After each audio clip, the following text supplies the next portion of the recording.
menganalisis data menggunakan program SPSS. Menganalisis regresi linear berganda sekaligus uji asumsi klasik dengan SPSS. Analisis regresi linear berganda bertujuan untuk mengetahui pengaruh dua atau lebih variabel independen X terhadap variabel dependen X terhadap variabel independen Y. Di sini langkah awalnya kita buka dulu SP data kita. Kita ada X1, X2, X3, dan X4 dan Y. Di sini kita buka dulu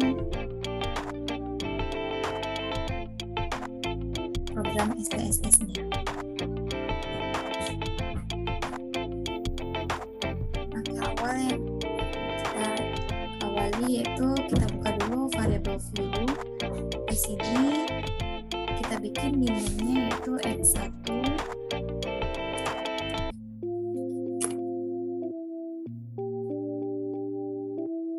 X2, X3, X4, dan Y. Dipilih measure-nya menjadi scale.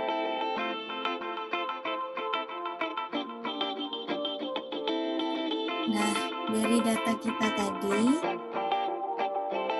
yang ini,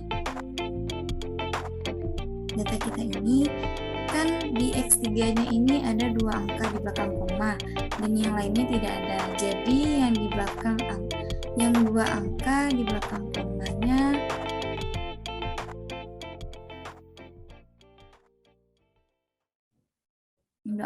komanya tetap kita desimalkan 2, dan yang tidak ada kita ganti menjadi 0.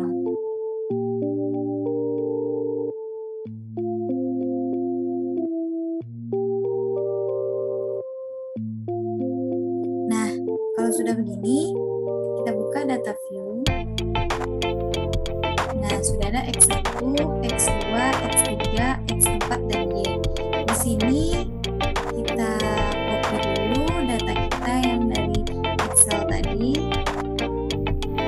X1 sampai X4.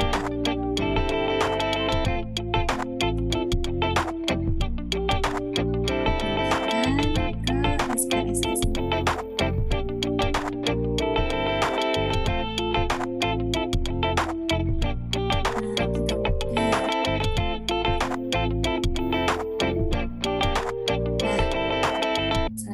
Kita copy juga yang Y.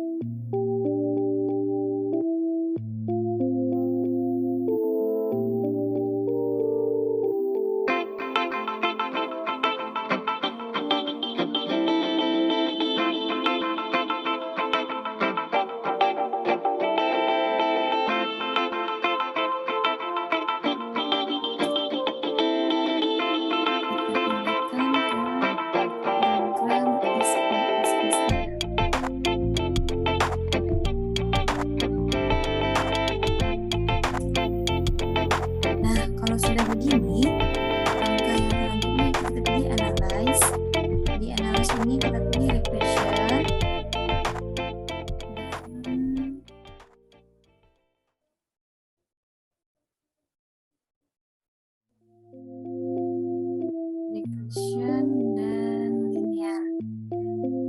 Nah, kalau sudah begini, yang dependence-nya ini kita pindahkan yang Y.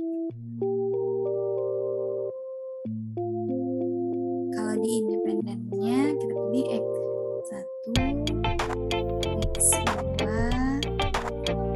X3, X4. Nah, sini kita pilih statistik, centang yang deskriptif, dan collinearity diagnosis. Nah, juga dark dimension. Kalau sudah begini kita pilih continue. Selanjutnya plots.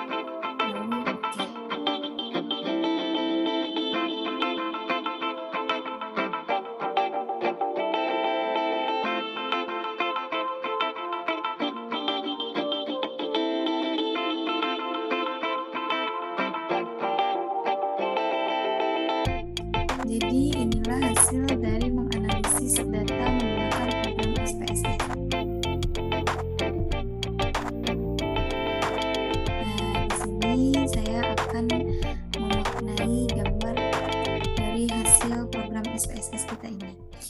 Yang pertama yaitu dasar pengambilan keputusan uji normalitas probability plots. Yang ini, normal probability plots. Nah, menurut Imam Ghazali, model regresi dikatakan berdistribusi normal jika data plotting atau titik-titik yang menggambarkan data sesungguhnya mengikuti garis diagonal. Nah, seperti gambar yang di sini, syarat regresi berdistribusi normal itu jika gambar mengikuti garis diagonal. Nah, pada gambar normal probability plus di sini terlihat bahwa titik-titik mengikuti garis diagonal. Jadi kesimpulannya di sini model regresi berdistribusi normal terpenuhi. Yang kedua, dasar pengambilan keputusan uji multikolinearitas tolerans dan FIV.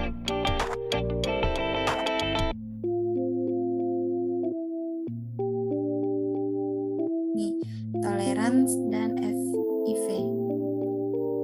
Menurut Imam Ghazali, tidak terjadi gejala multikolinearitas jika nilai tolerans besar dari 0,100 dan FIV-nya kecil dari 10. Nah, di sini kita melihat bahwa X1 dan X2-nya itu kecil dari 0,100 dan di X1 dan X2-nya di FIV juga besar dari 10. Jadi kesimpulannya pada X1 dan X2 ada gejala multikolinearitas karena di X1 dan X2-nya yang tolerans kecil dari 0,100 dan X1 X2 di FIV besar daripada 10. Yang ketiga yaitu pengambilan keputusan uji heterogeneous statistik scatter plot. Menurut Imam Ghazali, tidak terjadi heterogeneous statistikitas jika tidak ada pola yang jelas, bergelombang, melebar, kemudian meningkat. Seperti pada di gambar ini.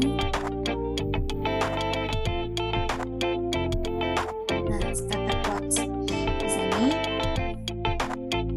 Pada gambar scatter plots, titik-titik menyebar di atas dan di bawah angka 0 pada sumbu Y. Di sini terlihat bahwa titik-titik teracak atau rendam, tidak berbentuk gelombang, melebar dan menipis seperti yang dijelaskan oleh Imam Ghazali, berada di atas dan di bawah angka 0. Jadi kesimpulannya tidak ada gejala heterogeneous statistitas. Yang keempat yaitu dasar pengambilan keputusan uji autokorelasi Darby-Mason. Menurut Imam Ghazali nih, tidak ada gejala autokorelasi jika Darby-Mason terletak antara DU sampai dengan 4 mikron.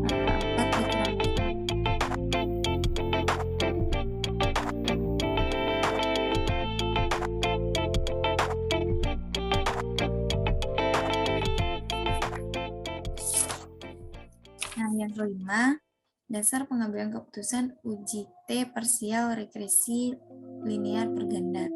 Berdasarkan nilai uji signifikasi, menurut Imam Ghazali,